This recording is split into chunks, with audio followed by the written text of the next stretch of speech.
The sky is on fire, and George Preddy is alone. 8,000 feet below him, 32B, 17 flying fortresses lumber through broken cloud over central Germany.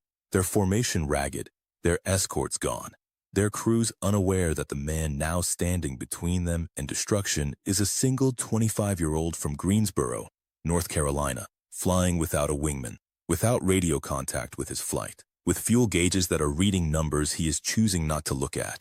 It is August 6, 1944. The target is Magdeburg, and above the bombers, what should be empty airspace is not empty. There are Bf-109s up here. Not 2, not 4. The pre-mission intelligence said light opposition, scattered interception, possibly none at all.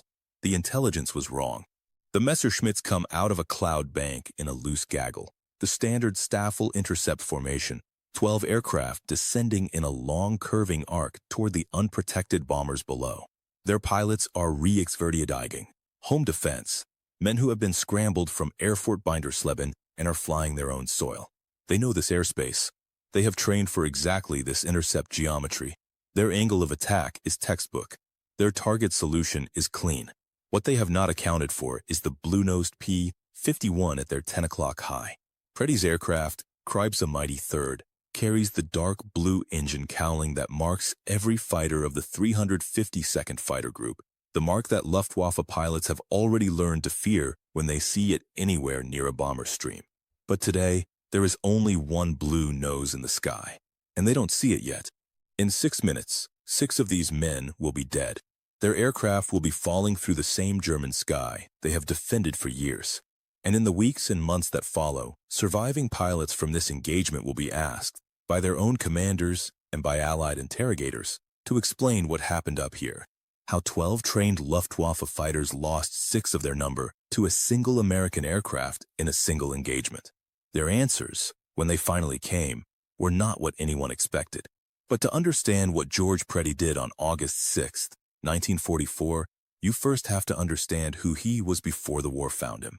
George Earl Preddy Jr. was born on February 5, 1919, in Greensboro, North Carolina, the second of 3 children in a family that had exactly the kind of modest, ordered life that made the coming war feel impossibly distant. He was not a large man, 5'9", lean, with dark hair and a quality that people who knew him described as quiet intensity. Not the loudness of someone who needs to fill a room, but the stillness of someone who has already decided what matters and is patiently waiting for the world to catch up. His instructors at Greensboro's local airfield, where he began flying as a teenager with money saved from odd jobs, noted the same thing. He didn't talk much, but he didn't make mistakes. He was good at flying the way some people are good at breathing, not just technically, but spatially, with an instinctive three-dimensional awareness that his instructors struggled to teach other students and eventually stopped trying to explain in Preddy's case because he simply already had it. Then came the accident. In 1941, before the war, before Pearl Harbor, before any of it, a car accident left Preddy with injuries serious enough that military flight surgeons flagged him as potentially unfit for combat aviation. There was a real possibility that the war would happen without him, that he would spend it on the ground, watching other men fly. He did not accept this. He pushed. He petitioned. He flew evaluation after evaluation until the flight surgeons had no defensible reason left to hold him back. And in 1942, First Lieutenant George E. Preddy Jr. was assigned to the 352nd Fighter Group, 328th Fighter Squadron, 8th Air Force, and shipped to England. By the summer of 1944, he had 18 confirmed aerial victories, making him one of the top active aces in the European theater. His P-51 Cripes A'Mighty III bore the name like a piece of personality, a mildly profane expression of exasperation that had become, for the men of the 352nd, something closer to a war cry. His brother Bill was also flying P-51s with the 352nd. Same group, same airfield at RAF Bodney, Norfolk. 2 Preddy brothers in the same blue-nosed fighters, eating the same bad mess hall food, walking out to the same flight line each morning in the flat gray East Anglian light. Before a mission, they had a ritual, brief, understated, the kind of thing that happens between brothers who don't need many words. A look, a nod, sometimes a folded piece of paper, A letter one of them had written to their parents in Greensboro, kept in a breast pocket, to be mailed or not mailed depending on how the day went. On August 6, 1944, Preddy slipped one of those letters into the chest pocket of his flight suit. It was addressed to his parents in Greensboro. It was not mailed. He intended to carry it home himself. Most people will never hear George Preddy's name. That's exactly why we built the Combat Blueprint, a free newsletter for people who believe these stories deserve to be remembered. Link below. Takes 10 seconds to join and you'll be supporting our channel. The briefing room at RAF Bodney smelled of cigarette smoke and damp English morning when the mission details for August 6th were laid out. The target, Magdeburg.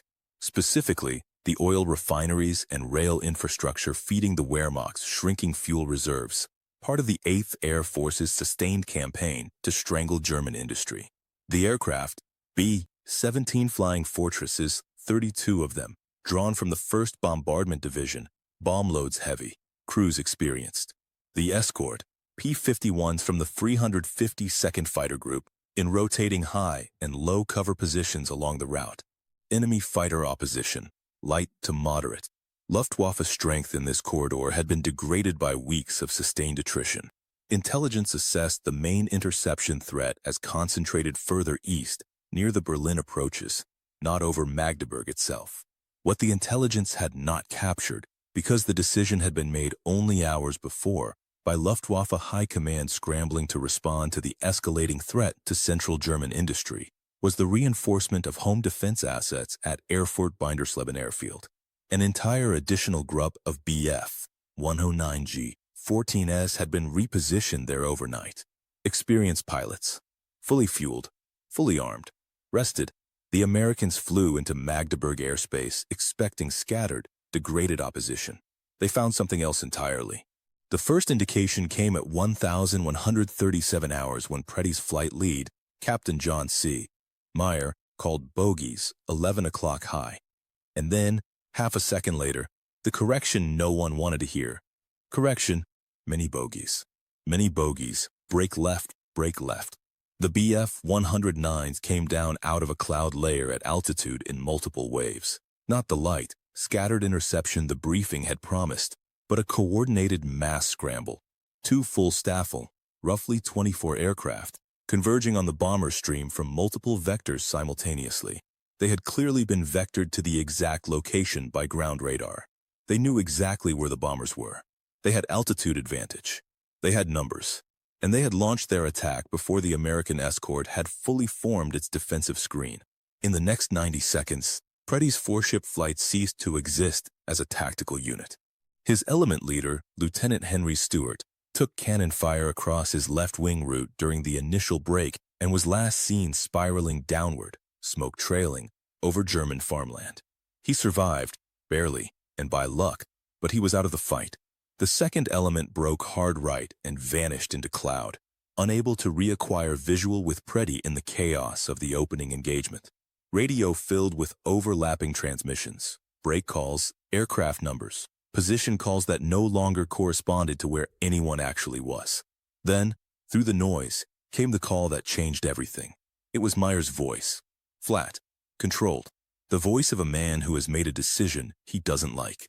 All blue flight elements. This is blue lead. Fuel stay critical. We are RTB. Repeat. All elements. Return to base.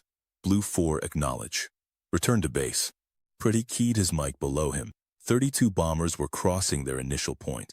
They were committed to the bomb run. They had no escort. And curving down toward them from altitude, regrouping after the initial break, were Bf-109s, 12 or more still airborne and functional, their pilots reorienting on the unprotected formation below. Blue 4 acknowledge. He looked down at the bombers, then up at the 109s. He never acknowledged. By the time Meyer's voice came a third time, Preddy had already pushed the throttle forward on Cripes A'Mighty 3rd and was climbing to intercept. He was alone. He had roughly 800 rounds in 4.50 caliber guns. He had maybe 40 minutes of fuel. He had no wingman, no flight, no formation, and 12 Bf-109s descending on 32 B-17s. The math was irrelevant. The bombers needed a fighter. He was a fighter. The Luftwaffe pilots descending toward the bomber stream were not inexperienced men. The lead element of this intercept force was drawn from 3. Grupp, Jagerschwader 300, the home defense unit responsible for this corridor of German airspace. These were pilots who had been scrambling against 8th Air Force raids for months. Men who had survived long enough to understand the geometry of bomber interception, who knew instinctively where the escort fighters would be, who understood that a concentrated, fast, high-angle diving attack on the bomber formation was the one tactic that the Americans found hardest to answer. Their Staffelkapitän, an Oberleutnant with 14 aerial victories, had briefed his men that morning with quiet professional confidence. Hit the bombers fast, disperse, reform, hit again. The escort was thin today. The radar track showed no large fighter formation in the area. They were right about almost everything. What the radar had not resolved, because it was a single P-51 against a background of 32 large bomber returns, was the blue-nosed Mustang climbing hard at their 6 o'clock. The ambush, when it came, was theirs, but not in the direction they planned. Preddy was already tracking the lead element of 109s when a second group, for aircraft he had registered as climbing back toward altitude, suddenly reversed course and dove at him from directly above. Out of the sun, the classic Abschwung, the German diving attack from a position of altitude dominance. They had spotted him. They had the angle. They had everything. He had approximately 3 seconds before their convergence. His hands did something that took less time than it takes to describe. He cut the throttle to idle, dropped the nose, rolled 90 degrees inverted, and pulled, bleeding 140 knots of airspeed in a single brutal maneuver that dragged Cripes A'Mighty third through an arc no Bf-109 pilot closing at 400 miles per hour could have anticipated or followed. The 4 Germans blew through the space where he had been, their cannon tracers stitching empty air, their closure rate so high that by the time they could have pulled to reacquire him, they were 800 feet below and moving away. He was now behind one of them. He fired. The Bf-109 came apart. Airplane number 1. What he did in the next 90 seconds made no tactical sense. Not unless you understood what he had already seen in those split seconds before the dive that no other fighter pilot in that sky could have calculated. He had already solved the geometry for the next 4 kills, and the Germans hadn't realized it yet. The Bf-109 was still falling when Preddy broke right toward the main group. There were 11 left. They were descending toward the bombers. The lead element, 6 aircraft in loose line astern, was 30 seconds from firing range on the rear of the bomber formation. Preddy had 30 seconds, insufficient fuel to climb back to a position of altitude advantage, and a decision to make. He made it by not thinking about it. He pushed the nose down and took the pursuit curve. In the cockpit of the lead Bf-109, Oberleutnant Werner Doring, the Staffelkapitän, a man who had led 37 intercepts over Germany in the last 8 months, heard his wingman's voice on the radio. The words were wrong. They didn't fit the geometry of the attack. Einzelkämpfer, ich sehe nur einen. Wie viel sind es? A lone fighter. I only see one. How many are there? Doring looked right, then left, then right again. His training said that a single fighter did not attack a 12-aircraft staffel in a front quarter closing shot. His training was based on what rational men did. Preddy was not doing something rational. He was doing something that worked. He came through the lead element like a train through a fog bank. Fast, committed, already computing his next targeting solution before his current trigger pull was finished.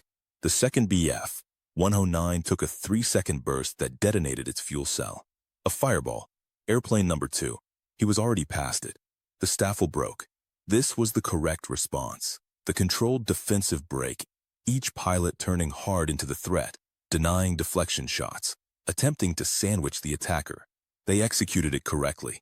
Against a single fighter with normal fuel and ammunition constraints, the break should have ended the engagement. But here is what Preddy had seen in those 3 seconds before the diving attack, the thing that made no tactical sense unless you already knew. The German formation had broken with a predictable bias. The aircraft on the northern side of the formation were always going to break south, because that was the turn that kept them between the sun and the bombers they were trying to protect. He had seen it in the geometry of their formation before the break even happened. He had pre-solved where 4 of those aircraft would be 30 seconds after the break was initiated. He was already in position. Airplane number 3 went down in a spinning vertical that its pilot never recovered from. Number 4, a Bf-109 14 whose pilot had 9 victories and had survived everything the 8th Air Force had thrown at him for 6 months, took a burst that destroyed his engine. He got out. He would spend the rest of the war as a prisoner.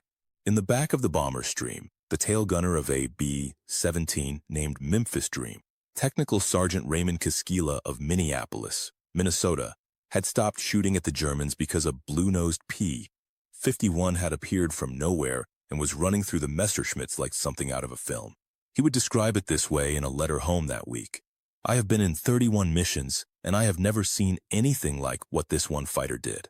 He was going so fast between them that I was afraid to shoot." But Preddy was not through, and the sky was not yet safe, because below the bomber formation, lower than anyone had been watching, at an altitude that put them out of visual range of the escort position, but perfectly placed to ambush an aircraft that had just blown through a staffel and was now, briefly, predictable, there were 4 more Bf-109s. Waiting, stationary, patient. Preddy saw it at the same moment he saw the civilians. Not civilians in the traditional sense, but 64 American airmen in those bombers were not fighter pilots. They were bombardiers, navigators, waist gunners, radio operators, men in heavy leather and fleece at 28,000 feet who had one job and no way to defend themselves from a coordinated attack. When the second wave of 109s broke upward from below, their attack vector was perfect. Underneath the bombers, where the defensive guns had the worst field of fire, where the escort above had no sight lines. If Preddy broke off, if he rejoined the fight above the formation where his fuel and ammunition were better managed, those 109s would be in among the bombers in 45 seconds. He didn't break off. He dove. The maneuver cost him 300 feet of altitude he had no way to recover in a fuel state that was now genuinely alarming.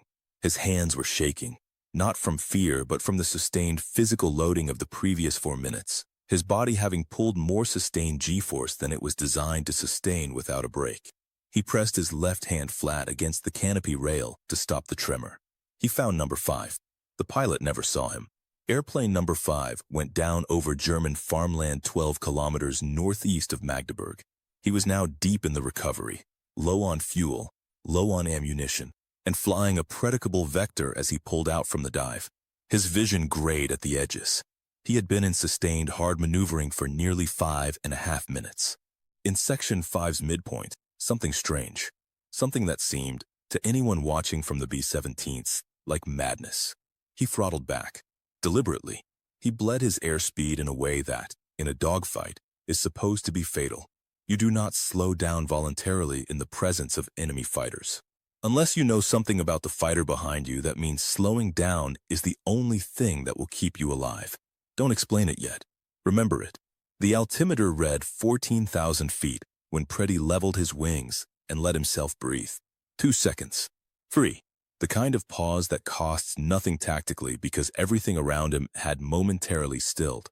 The remaining 109s were scattered, their formation destroyed, their radio frequencies suddenly full of the kind of controlled urgency that Luftwaffe controllers tried to hide and couldn't.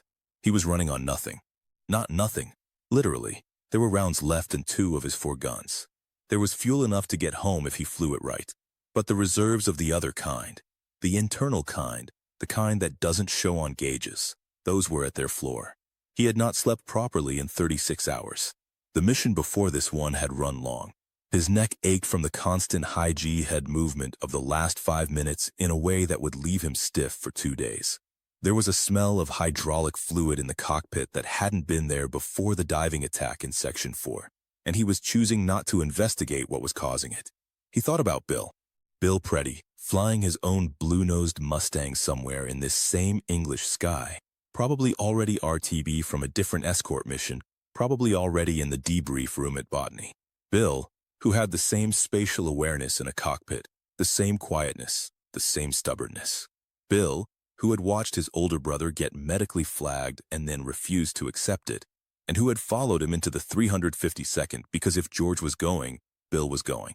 The letter in Preddy's breast pocket, the one addressed to their parents in Greensboro, written in the handwriting that people who knew them said was almost identical. crinkled slightly when he exhaled hard against the G-load of a turn he was making to reacquire his visual picture of the bomber formation. He thought about not finishing this. He thought about the order that had come over the radio, return to base. That order was defensible. It was tactically defensible. He had already exceeded what any reasonable doctrine asked of a single aircraft against superior numbers. He had bought time for the bombers to clear their initial point. The 109s that remained were scattered and reorienting. Maybe they wouldn't regroup in time. Maybe the bombers would make it. Maybe. And below him, the formation was still intact. 32 aircraft, 640 men, and one Bf-109G, 14 that he could now see clearly, below and to his left, pulling along, high-climbing turn that would bring its pilot to a perfect intercept position on the rear of the leftmost bomber cell in approximately 90 seconds. The pilot had maneuvered well. He had survived everything in the last 5 minutes. He had found altitude. He had found an angle. He hadn't found what was waiting for him yet. Preddy reached for the throttle. The letter stayed in his pocket. He intended to deliver it himself. He went after number 6. The Bf-109's pilot, later identified from Luftwaffe records as a Feldwebel with 11 victories, one of the more experienced survivors of the engagement, was executing a textbook climbing intercept on the rear of the bomber formation. His approach was precise. His angle was correct. His trigger finger was probably resting against the safety guard of his 20mm cannon. He died never understanding why his closure rate was suddenly wrong. This is where the throttle back from Section 5 resolves. In the chaos of the initial engagement, Preddy had spotted something. The surviving Bf-109 pilots were using their throttle settings and speed as a kind of signature. In the fast reversal brakes, in the climbing turns after the dives, their aircraft were generating a predictable energy signature. They were flying at near maximum throttle, wringing every knot of speed from their engines in the defensive maneuvering, which meant they were also nearly at their maneuvering energy limits, which meant that when he slowed, when he bled speed deliberately and appeared, briefly, to be a damaged, struggling fighter, he was baiting. He was creating an apparent kill opportunity that any fighter pilot trained to recognize easy targets would respond to. And one of them had. The pilot who had accelerated toward the struggling P-51 in Section 5 had overshot him, blown past, become a target instead of a threat. He was airplane number 5. He never knew the trap until he was already dead. Number 6 didn't have the benefit of learning from that mistake. Preddy came down on him from a quarter deflection angle, 300 feet of closure in 2 seconds. Trigger held for a burst he calculated at 1.8 seconds. His sight picture right. His hand still, his body past exhaustion into something that might have been the other side of it. A clarity that doesn't come from rest, but from the absolute absence of anything left to hold back. The Feldwebel's aircraft came apart. 6. The sky went quiet. Not completely. The B-17 engines were still there. That deep continental rumble of hundreds of right arc, 1820 Cyclones pulling 32 aircraft across the sky. The remaining Bf-109s, 5 or 6 still airborne, their formation destroyed, their Staffel Captain's voice on the radio, snapping out positioning calls that his men were either not responding to or responding to with positions that no longer made tactical sense, or withdrawing. The intercept was over. The bomber formation crossed its target in trail formation at 1,151 hours. 32 aircraft in, 32 aircraft continuing to the bomb release point. The crews in the rear elements, who had seen the Bf-109s coming and had started manning every defensive gun they had, were now watching a sky that had, inexplicably, been cleared for them. By one aircraft, one pilot, one blue-nosed Mustang, now flying a fuel conservation cruise back toward England with a hydraulic smell in the cockpit, and a pilot who had not eaten since for that morning. The bombers made it. One sentence of silence for the men in those aircraft who never knew how close it was. When Cripes A'Mighty III touched down at RAF Bodney that afternoon, the crew chief who met it noted afterward that the hydraulic fluid was from a cracked line in the landing gear actuator. The source of the smell Preddy had been choosing to ignore for 30 minutes. It was not a critical failure, but it was close enough to one that the crew chief, a master sergeant named Fowler from Tulsa, Oklahoma, reportedly said nothing for a long time after the inspection, and then said, "Sir, I'd rather not know how that happened." The mission debrief recorded 6 confirmed aerial victories in a single engagement, the highest single engagement kill total achieved by any P-51 pilot in the European theater of operations. United States Army Air Forces investigators verified each kill through gun camera footage, bomber crew visual accounts from multiple aircraft, and ultimately through Luftwaffe records recovered after the war. 6 aircraft, 1 pilot, roughly 6 minutes of sustained combat. The bomber crews were the first to speak. In the debrief rooms that evening, multiple crew members from the 1st Bombardment Division described what they had seen. Tail gunner Raymond Kiskila, whose account from his letter home survives in the 352nd Fighter Group Historical Archive, told his interrogator, "We thought we were dead. Then this one P-51 came through the middle of them like he was angry about something personal." A bombardier from a lead aircraft said he hadn't realized the escort was down to 1 fighter until he counted the blue noses in his crew's description afterward and kept getting 1. But it was the German accounts that carried the most weight. The Bf-109 pilot taken prisoner that day, the man with 9 victories who had bailed out when his engine was destroyed, was interrogated at a Yuzov holding facility in England within the week. The transcript, now in declassified 8th Air Force records, shows that when the interrogating officer asked how many American fighters had attacked the formation, the prisoner was silent for a moment. Then he said, "Einer, Es-Werner 1. There was only 1. The interrogator noted in the transcript margin that he had initially assumed this was a language barrier issue and had rephrased the question 3 times. The prisoner's answer did not change. In the weeks that followed, as Allied intelligence processed captured Luftwaffe radio communications and after-action reports from this engagement, a name surfaced in German tactical debriefs. The 109 pilots who had survived August 6th had begun referring to the aircraft they had encountered not by its model designation, but by the mark on its nose and the nature of what it had done. Die blaue Nase, the blue nose, was what the Luftwaffe record keepers had. But in the informal language of Luftwaffe ready rooms, the phrase was more specific. Surviving pilots from JG 300 were calling him der Einzelkämpfer, the solo fighter. It was not a compliment in the conventional sense. It was the name that experienced combat pilots give to something they encountered that fell outside their training, their doctrine, and their experience, and for which they had no other vocabulary. Oberleutnant Werner Doring, the Staffelkapitän who survived the engagement, was asked about it in a post-war interview in 1952. He had gone into American captivity in late 1944, survived the war, and was living in Cologne when a historian asked him about August 6th over Magdeburg.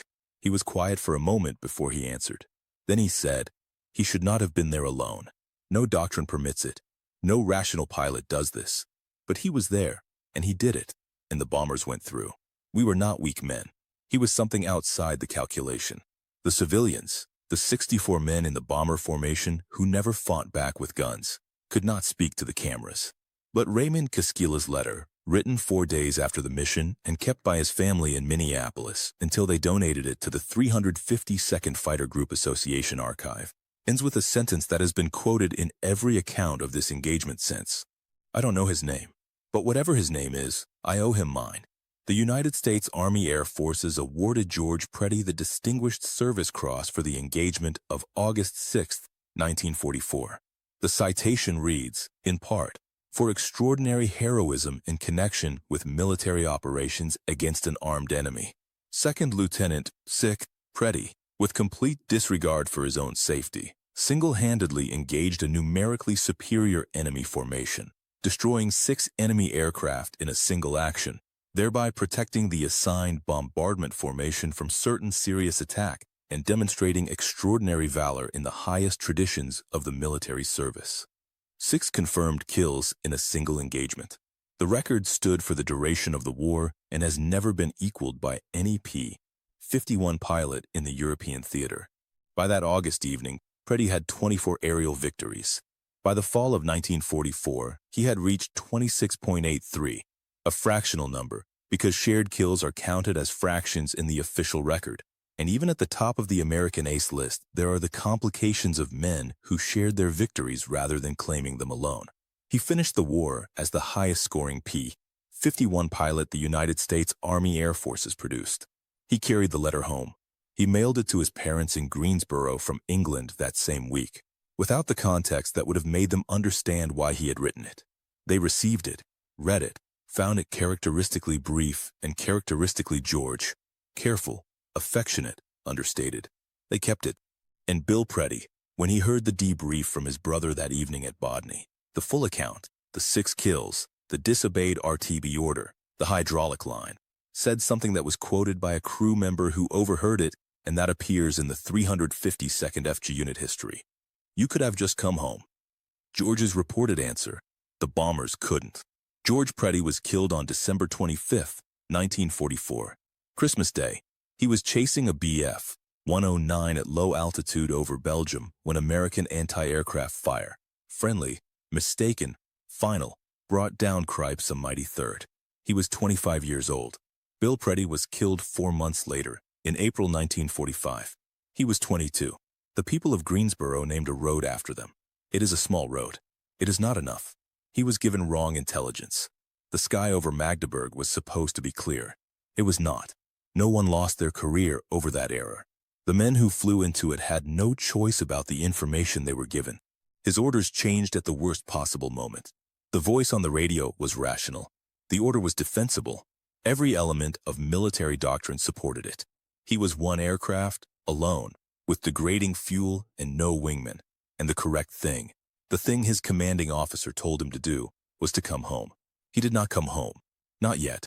An enemy that outnumbered him 12-1, that had altitude and formation advantage and home airspace, had prepared exactly the interception they were supposed to prepare. They were not weak. They were not incompetent. They were professional soldiers doing everything right. And they gave him a name. Not because they had to. Not in celebration. In the language of honest professional soldiers who encountered something their training did not have a category for, and who needed a word for it because the word enemy was no longer sufficient. Der Einzelkämpfer, the solo fighter. For the veterans watching this, you know there is a moment in every action where the calculation runs out, where the math of what you can and cannot do stops being useful, where all that remains is what you decide to be, in the space between the order you were given and the thing you know needs doing. You know what that moment costs. You know what it weighs. For everyone else, George Preddy was not superhuman. He was a 25-year-old from North Carolina who learned to fly because he loved it, who pushed back against a medical flag because he wasn't done yet, who disobeyed a rational order because 64 men below him had no one else. He wrote a letter to his parents. He carried it in his chest pocket. He intended to deliver it himself. He did. That letter still exists. It is in an archive in North Carolina. It is short. It does not mention Magdeburg. It does not mention the 109s or the bombers or the hydraulic line or the 6 aircraft falling through German sky. It says he is well. It says he hopes they are too. That is what he chose to write, the morning before one of the most extraordinary aerial engagements in the history of the United States Army Air Forces. He didn't need them to know how dangerous it was going to be. He just needed them to know he was thinking of them. We built a free newsletter for people who want to go deeper than the videos can. It's called the Combat Blueprint. First issue is already live. Link below. If this story moved you, share it with someone who needs to hear it today. Subscribe so you never miss these forgotten stories of extraordinary American courage. Who should we tell next? Drop their name in the comments.